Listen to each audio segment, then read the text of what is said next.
Selamat pagi anak ibu, apa kabarnya hari ini?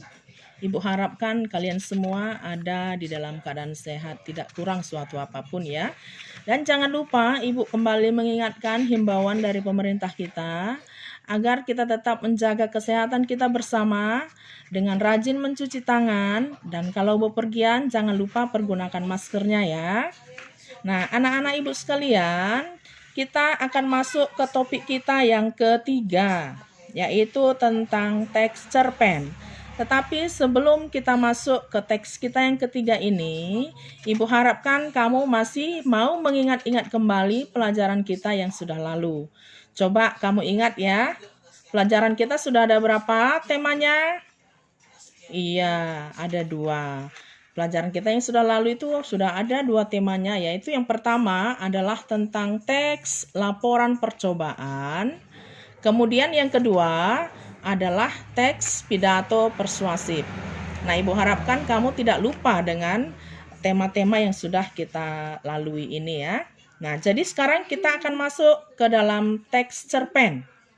Tentu kamu semua sudah pernah mendengar apa itu cerpen. Ya, coba ingat-ingat kembali ya, apa kira-kira yang dimaksud dengan cerpen.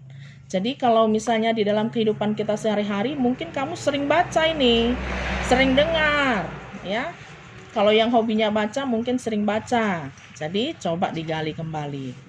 Coba kamu ingat-ingat, pada waktu kamu di kelas 3 SD, 4, sampai ke kelas 9 sekarang, apakah kamu sudah pernah membaca yang namanya cerpen? Ya, coba kamu tukar-tukar informasi sebentar ya dengan teman-temanmu. Baik, nah ibu tunggu ya. Ya, kira-kira siapa yang tahu apa itu cerpen? Oh iya, baik. Cerpen itu adalah sebuah cerita pendek, ya. Mengapa dikatakan cerita pendek?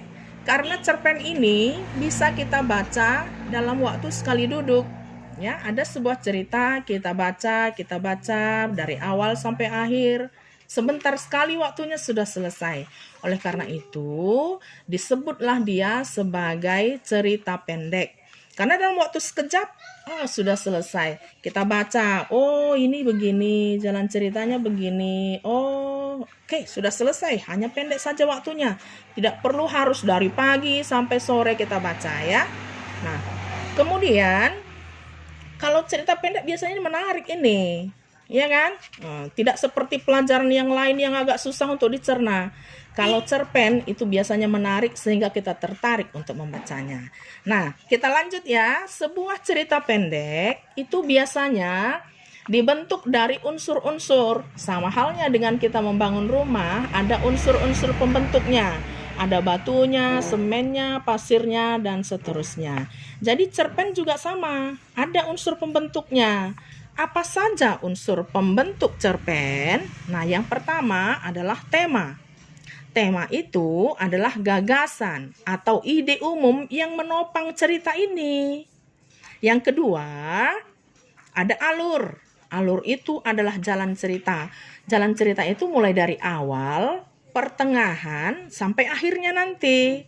Nah, yang ketiga ada penokohan. Apa itu penokohan? Penokohan itu adalah tokoh, orang-orang yang terlibat di dalam sebuah cerita, ya. Ada yang baik, ada yang jahat, ada yang sering tampil, ada yang jarang-jarang muncul, dan seterusnya. Nanti Ibu terangkan lebih lanjut tentang ini ya. Nah, yang keempat adalah latar.